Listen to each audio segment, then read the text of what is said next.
ይቅርታ አንዴ ፎቶ ታነሱኛላችሁ? ነይ እኔ አነሳሻለሁ። የቱ ጋር ይሻልሻል? ይመቸው። አየኸው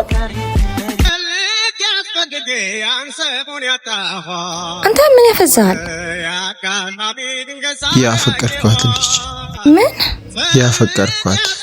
እነዚህ ምን ትሰራለህ? ሂዳ እባክህ፣ ዝም ብለህ አትፍሰዝ። ሂድ በቃ ሂድ። ቃል ና፣ እሱ ያነሳታል። ምንድነው? አረ ይደብራል።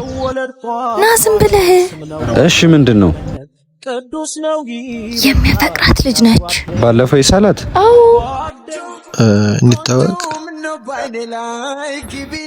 እሺ ሞን ይባላል። ይቅርታ አታንሳኝ?